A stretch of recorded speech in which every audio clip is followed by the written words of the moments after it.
บายดีพี่น้องของฝ่ายสุขุสุคนมื้อนี้ก็บ่าวคนใจสิมาอ่าลองคนหาล่ำเบิ่งเนาะเตยรับเตยคอยน้องเสียมึงยังเนาะลองมึงผิดพลาดประการใดก็ขอโทษขออภัยนำพี่น้องทั้งหลาย FC ทั้งหลายเด้อฝากกดไลค์กดแชร์กดติดตามบ่าวคนใจเด้อพี่น้องเด้อเตยคอยน้องเสียมึงยัง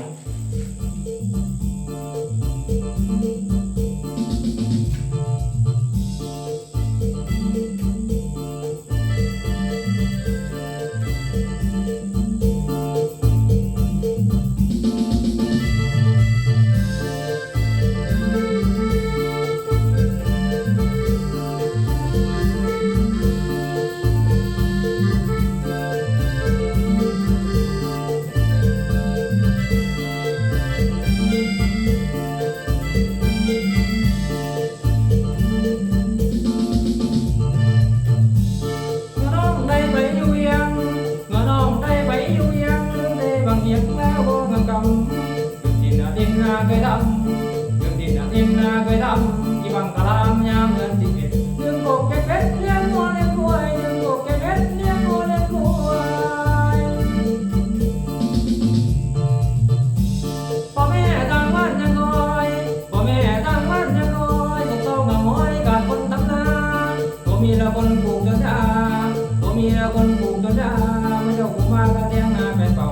เสื้อพันเขาตัดโบคนนี้ฟังเขาตัดโอคนนี้ฟังอย่างนี้มันลามสวัสดีมันว่างมันเป็นเต่ายังใจเขามาลงหลอกต้มไม่หลอกต้มที่นางนองเป็นอยู่พี่เป็นเจ้าที่มีกะลาที่มองมุนให้เขาเป็นคนซาลุงลาซาลุงลา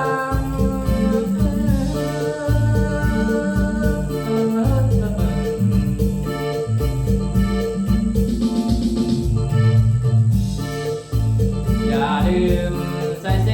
บางเฮียงที่สองเอาขี้เคียงขี้เรือเรียฟังเคยได้ขี้เรือหาปลามีน้องคนตาเป็นคนถือของเดี๋ยวนี้อายก็มีเนื้อทองเดี๋ยวนี้อายก็มีเนื้อทองแต่เศร้ามองสายตาจ้องของถ้าสมสบายให้ขึ้นมันขึ้นจองแต่ใจบางเหี่ยงเพียไว้ละน้องน้องให้น้องให้กองตาอยู่ที่ไม่เจ้าที่มีก็ลาที่มองมนให้ก็เป็นคนมาซาลุมลาซาลุมลา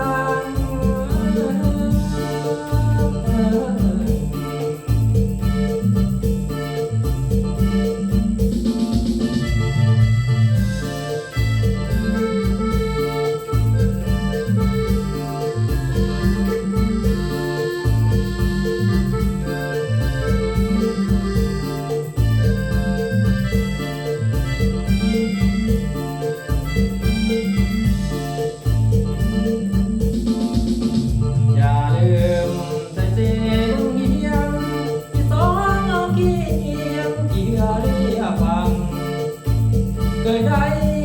กี่เรือหาปลาพี่น้องคนตาเป็นคนถือของเดี๋ยวนี้อายก็มีเนื้อทองเดี๋ยวนี้อายก็มีเนื้อทองแต่เศร้ามองสายตาจ้องของทางขอให้นางขึ้นบ้านก็สุขสวัสดิ์ไปขึ้นมันขึ้นทองแต่เส้บางอย่างเพียงไว้นานน้องให้กองตา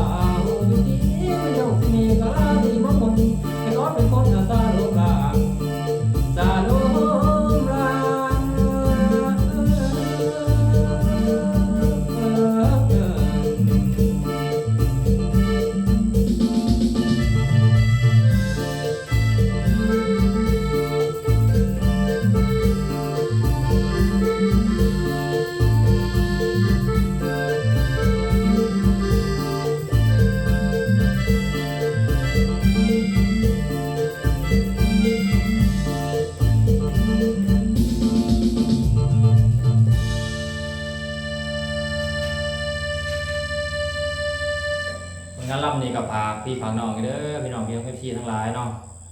พิเศษก็ขอบใจทางอาจารย์ศิลาแก้วผู้ซักหรือว่าอาจารย์ศิลาเพชรจำพรเนาะเป็นผู้ประพัดผลงานลำก่อนนี้เนาะอ่านค่อยน้องเสียงเหียงค่อยแล้วค่อยเราค่อยแล้วบ่มาพี่น้องเอ้ยแข่งหนักกับเป็นเป่าเนาะลืมโกกเก็บเฮ็ดเลี้ยงคนเลี้ยงคุ้ยเมื่อน้องไปบ่มาเลยพวกคนปลูกต้นปล่อยต้นยาก็บ่มีคนขี่เรือซื้อของก็บ่มีเนาะฝากคนไลค์กดแชร์ได้พี่น้องเด้อบอกคนใจสายผู้โฮหรือว่าคนใจถามทองกับแม่เนาะเจ้าของผลงานเพลงมือสองของหมักน้องยังมีหลายเพลงอยู่พี่น้องเลยทั้ง YouTube ก็มีว่าจะเป็นเพลงเนี่ยเขาคือสีเล้าใจเนาะเห็นเมียเขางามคือสีเล้าใจแล้วก็